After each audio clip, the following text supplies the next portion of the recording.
Il sonnait exactement 9 h ce jeudi 21 octobre 2021 quand les femmes de la commune d'Avrancourt ont commencé à investir la place publique d'Avrancourt, espace aménagé pour accueillir la sensibilisation sur microfinance à l'AFIA. Quelques minutes plus tard, les autorités ont fait leur entrée avec à leur tête Augustin Sodinou, initiateur de cette séance de sensibilisation. À l'entame de la séance, c'est Augustin Sodinou qui va d'abord présenter le projet et expliquer son but.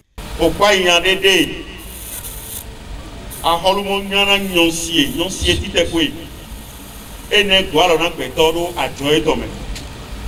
Sous-soumiton, soit c'est pas un temps codé.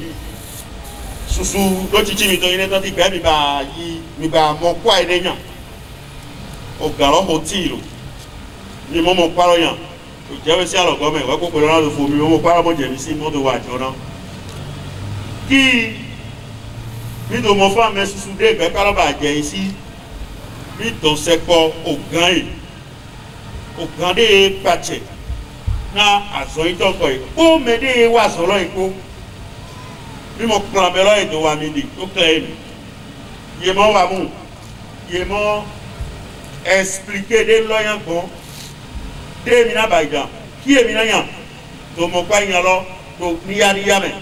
Vient ensuite l'occasion pour la responsable du centre de promotion sociale de la commune d'Avrancourt d'expliquer les différentes dispositions qui sont prises au niveau du centre pour faciliter la réussite de ce projet. La directrice départementale des affaires sociales et de la microfinance représentant le ministre a enfin garanti aux bénéficiaires la disponibilité et la disposition du pouvoir d'accompagner cette initiative jusqu'à son terme et pour le bien-être de la population.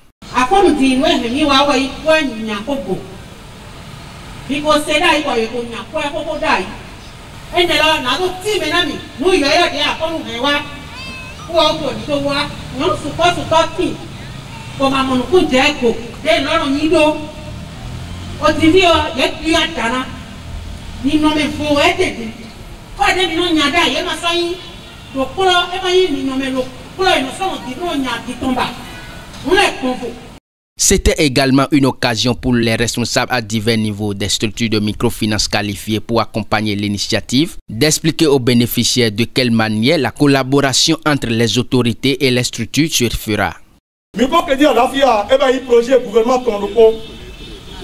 Bon, il y a un logo, il y a surtout. Sous il est demain. Mais dès que nous avons dit, dit, donc nous avons dit, à logo ton temps. Et il y a une politique pour un logo et gouvernement qui a fait une mise en place job pour mes mains. Condition maintenant les gens ont pris pour l'autre gamme quoi mon coin. J'ai nous con, mais de là pour des clés. Donc, groupe Miaton, avec Miaton, groupe de caution solidaire Miaton, avec Miaton, caution solidaire est de Mouni.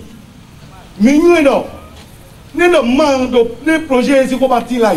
On a mis encore le coin à Wele. Il y a des garanties dedans. Nous avons des garanties de mise dedans. Soit de l'école, nous prenons bien au compte. Avec mes gens, ils vont suivre dedans comme ils gagnent. Avant le projet, nous y a le bon ami. Moi, dans des conditions de la compliquée tâche dans le demain. Donc, nous avons garanti dans le propos. Donc, nous avons mêlé comme il faut dans le groupe, mêlé les millions de points nous à l'eau. Mêlé les millions de points dans l'eau. Mêlé les millions de mon doigt à l'eau. Les millions de groupe pour le mec, on est là pour.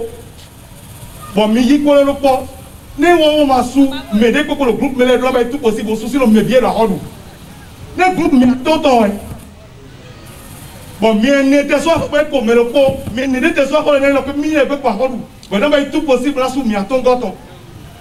Ou mais ne sont là que mi doit nous mener comme pour le groupe, mais mi le mais et réussir comme tu as nous à Jora pour la soir comme étant. Les mi le groupe là de l'eau. Mi doit tenir compte mobile money. Un tel diwa habite au move dit.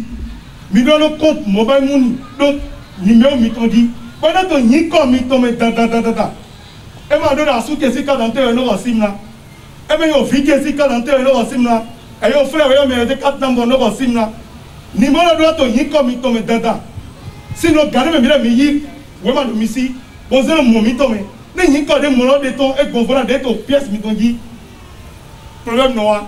Des explications ont également été données sur les différentes mesures en place pour le recouvrement des fonds.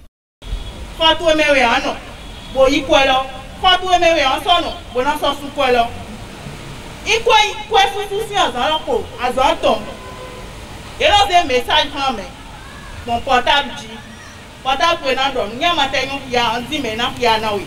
Bon mon dos. Message wa ba na fini we doa. Na we lele, kwa susu to e kwa santon. I kwa susu si we lo wa, an te ko bo kwa di ajan su lo. E we kwa di ajan su lo na to portable to me. Mi do da ido, nya ja kwa lo yi gbe, ni eze kwa lo na we ba ajan yi.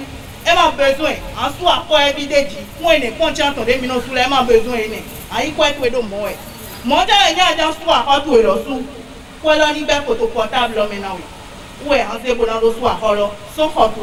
Augustin Sodino lancera par la suite un vibrant appel aux bénéficiaires. J'appelle ces femmes à y croire et à aller vers les structures qui peuvent leur octroyer ces crédits et surtout ne pas oublier que l'argent du commerce sert au commerce, de respecter les conseils que les différentes personnalités qui étaient là leur ont prodigués afin qu'elles puissent vraiment réaliser de bons bénéfices et que finalement l'autonomie financière des femmes soit au rendez-vous.